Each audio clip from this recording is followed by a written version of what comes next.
नहमदहू व नसल्ली अला रसूलिल करीम, अम्मा बाद। एक साहब ने इंडिया से पूछा है कि मुहर्रम में चांद की सूरत हाल क्या है।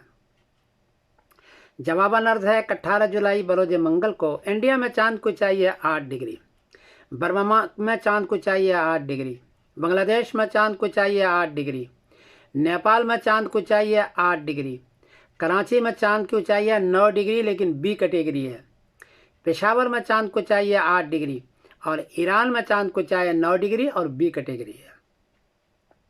चूँकि 18 जुलाई बरोज मंगल को 10 डिग्री नहीं है, सिर्फ कराची में और ईरान में 9 डिग्री है, तो इनको शायद नज़र आ जाए, है तो मुश्किल।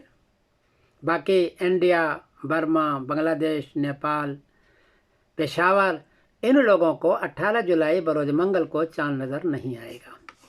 19 जुलाई बरोज बुध को इंडिया में चांद को चाहिए 17 डिग्री, बर्मा में चांद को चाहिए 17 डिग्री, बांग्लादेश में चांद को चाहिए 17 डिग्री, नेपाल में चांद को चाहिए 16 डिग्री, कराची में चांद को चाहिए 17 डिग्री, पेशावर में चांद को चाहिए 15 डिग्री और ईरान में चांद को चाहिए 17 डिग्री।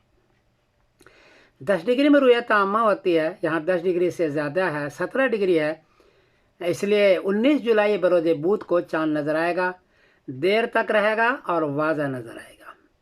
और 20 जुलाई बरोज जुमेरात को मुहर्रम की पहली तारीख होगी। इस एतबार से 29 जुलाई बरोज शनिचर को 10वीं मुहर्रम होगी इंशाअल्लाह अज़ीज़। 29 जुलाई बरोज शनिचर को इन सारे खित्ते के अंदर 10वीं मुहर्रम होगी इंशाअल्लाह अज़ीज़। हदीस के अंदर आता है कि नबी करीम सल्लल्लाहु अलैहि वसल्लम ने फरमाया कि मुहर्रम का जो महीना है 10वीं तारीख, इसको यौम आशूरा कहते हैं, 10वीं तारीख। उस दिन कोई आदमी अगर रोज़ा रखेगा तो पहले के 1 साल जो है उसका गुनाह माफ़ हो जाएगा। हदीस के अंदर है, नबी ने फरमाया व सौम यौम आशूरा इन्नी अहतसिबु अलल्लाहि अन युकफ्फिर सनत अल्लती क़ब्लहु।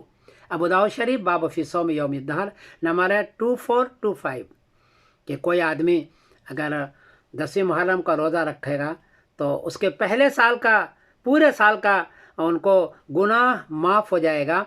गुनाह सगीरा मुराद है, वरना गुनाह कबीरा तो तौबा के बगैर माफ़ नहीं होता। इसलिए इस दिन रोज़ा रखना चाहिए।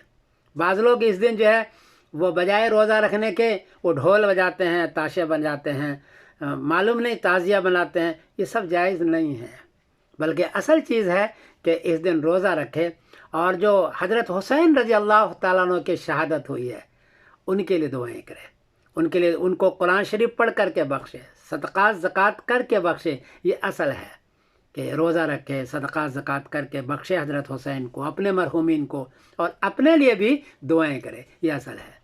ढोल बजाना, मस्तियाँ करना या खेल कूद करना, ये इस्लाम का तरीक़ा नहीं है। इस पर उम्मीद है कि अमल करें तो अल्लाह ताला आपको जज़ा खैर अता फ़रमाए। मैं समीरुद्दीन कासिम बोल रहा हूँ मैनचेस्टर इंग्लैंड से। अस्सलामु अलैकुम व रहमतुल्लाहि व बरकातहू।